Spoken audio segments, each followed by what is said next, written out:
paint job. He says it looks like a meteor streaking across the sky. And he slams in the rudder for a pinwheel turn today. We'll talk about it a little bit later. Watch, he takes it down and it's 6 G's in the ball.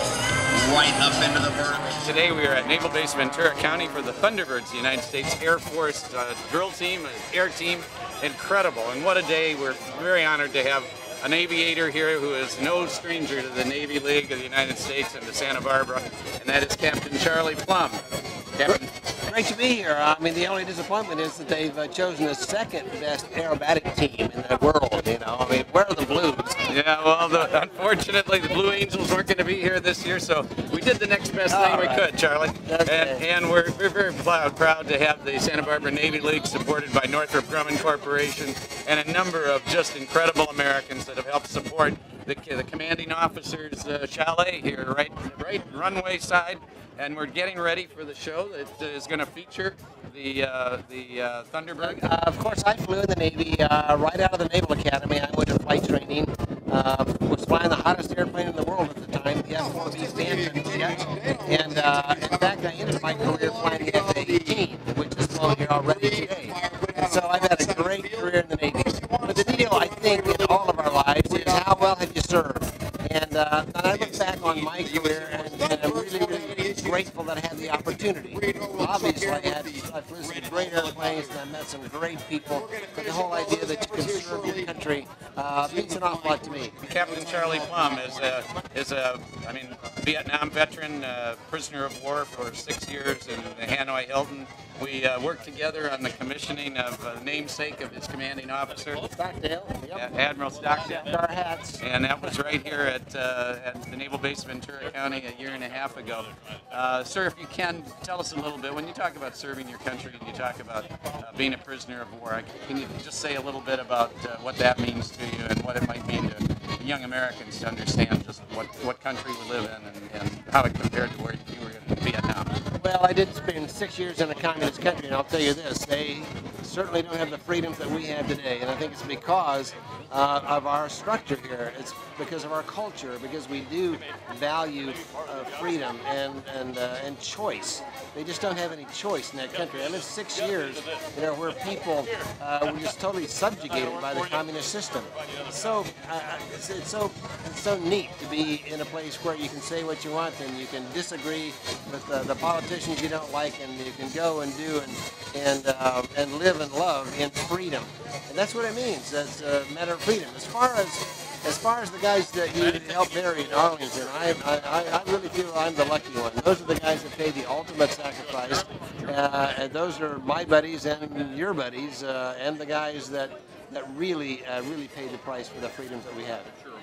I just want to thank you, sir. I want to say that God has blessed us with your presence in this great country, and we appreciate all you continue to do to get the word out about the home of the brave and the land of the free. Well, thank you, Doug. I do appreciate that, but it also takes a lot of people like you to keep this organization going.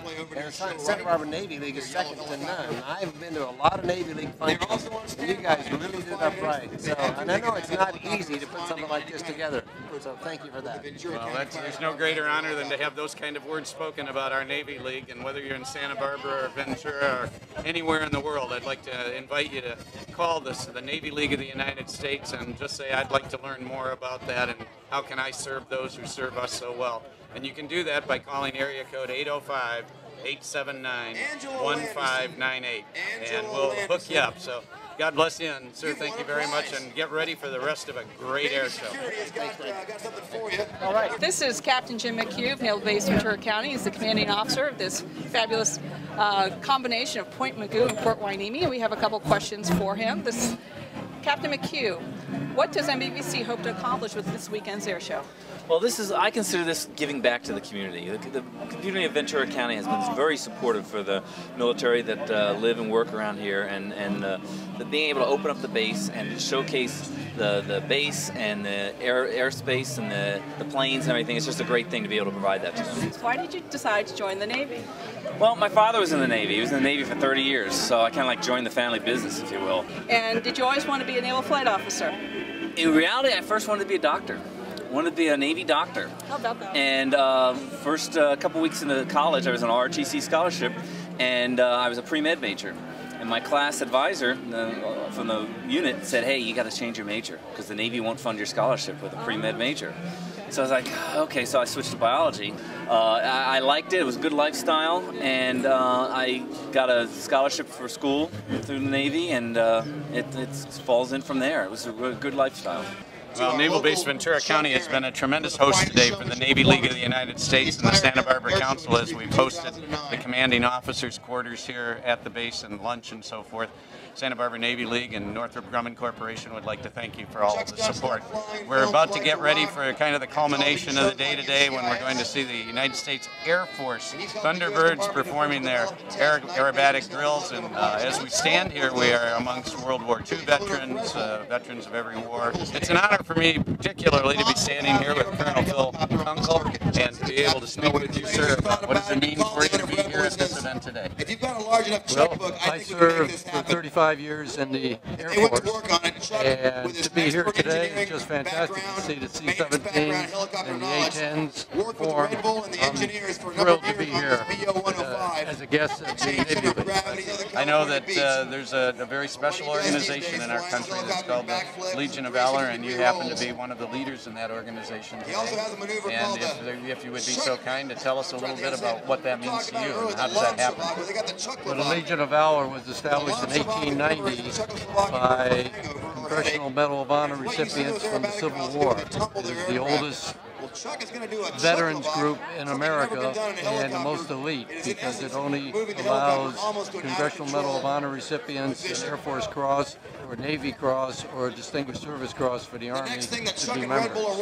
I am privileged to be the recipient of the Air Force Cross, and I received that in Vietnam for Operation there, which was not in Vietnam, it was in Laos, which was classified at the time, but now it's general public. And I was a friend of Admiral Stockdale, so I was invited down, and I was so impressed with the Navy League that I joined, because they are a service dedicated to all services to help the Air Force, Army, Navy, Coast Guard, and anybody that needs help that is in the service. I have been extremely successful. I have 35 years in the Air Force, and I would encourage all individuals to join one of the services because it is indeed a way for you to show that you truly believe in the freedom that we have in the United States of America. I can say without a question in my mind that it's people like Col Phil Conran that helps make sure that we do preserve that and serves as examples for all of us. And also we'd like to invite you all to join the Navy League so that you can help us honor those and serve those who have served and continue to serve us so well. Thank you very much, sir, for your service to our country and for being here. Face this way, and now here we go, backflip, just like off the diving board. Come on, baby!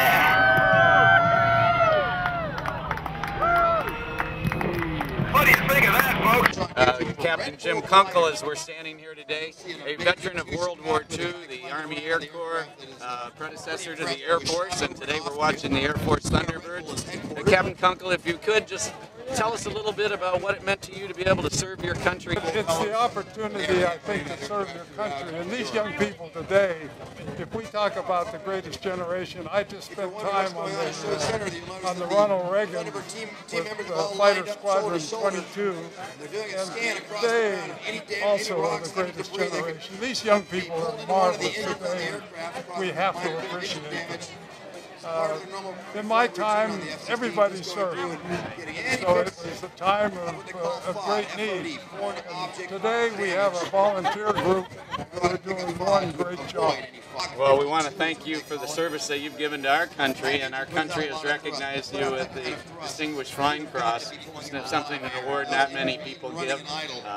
Could you just, I know you're a humble man, but is there something you might be able to say, having been issued or given that award? I got shot down by a bunch of my relatives over Aachen, Germany in September 1944. And they seemed to be very upset about something. And I was by myself. And that was really all there was to it. It lasted about 6 minutes. And That was it. I don't know. I'm kind of a guy that was in the Army and on the ground, and I'm here with thousands, I mean tens of thousands of family members of people who are serving in our country today because they choose to do so. So it's a great honor to be able to bridge multiple generations as I stand here with Captain Kunkle of World War II. Thank you, sir. Thank you very much. Captain Shetterly and the A-10 Thunderbird 2.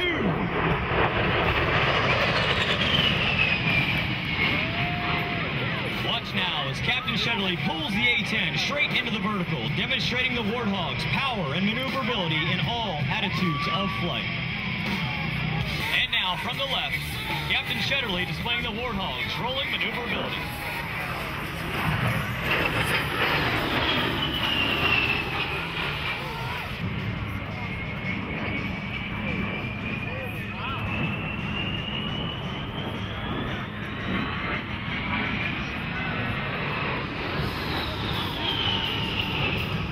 Captain Shetterly just completed that turn in only 1,400 feet. Thank you, Captain Shetterly. The A-10's maintainability is proven every time it flies in every imaginable climate. During deployments including Desert Shield, Desert Storm, Allied Force, Enduring Freedom, and Iraqi Freedom, the Hawk has consistently demonstrated its ability to fly more than 4 sorties per day.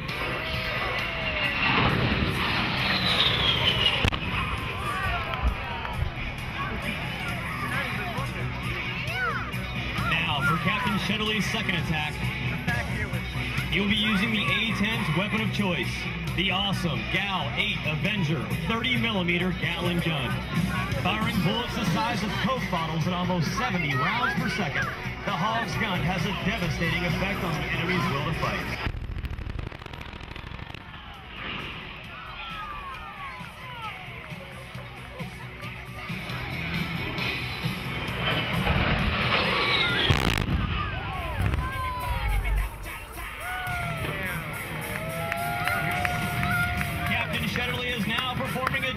Maneuver. Its intent is to make accuracy very difficult for enemy anti-aircraft gunners. Because of its frequent changes in direction, airspeed, and altitude, the A-10 becomes a difficult target to shoot.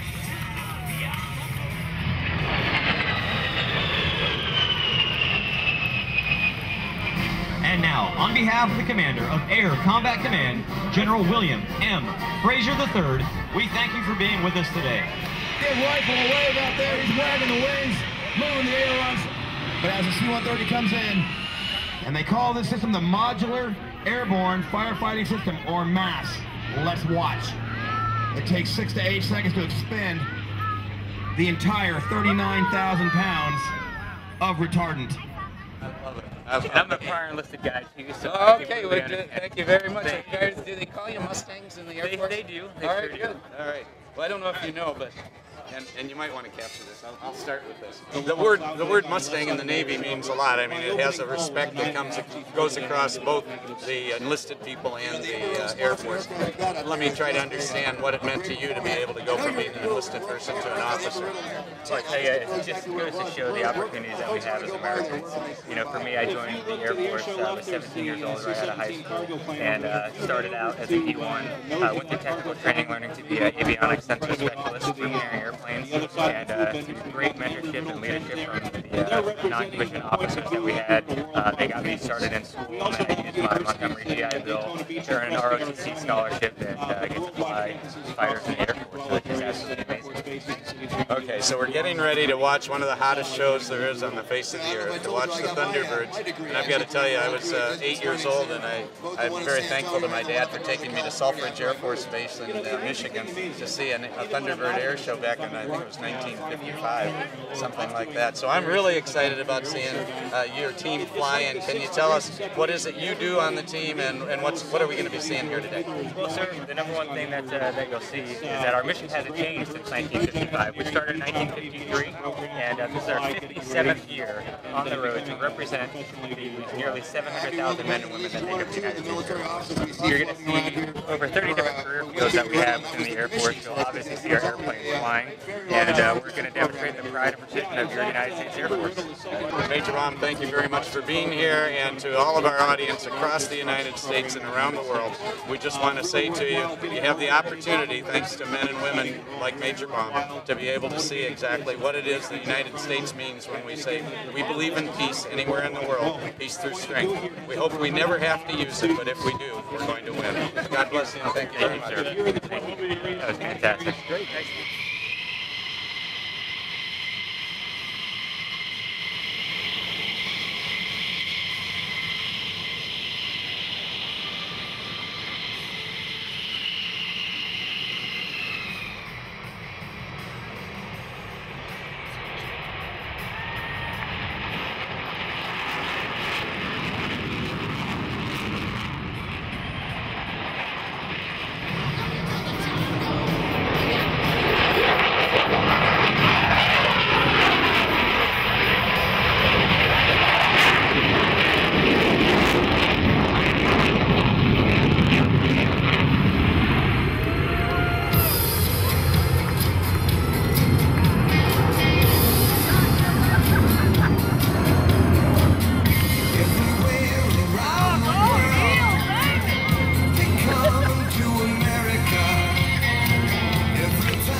Low and slow.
Ladies and gentlemen, perhaps no other maneuver is more closely associated with the Thunderbirds than the one you're about to see. Look to the left as the diamond approaches for the high bomb burst. God bless America.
you for your continued support of the United States military and the Air Force.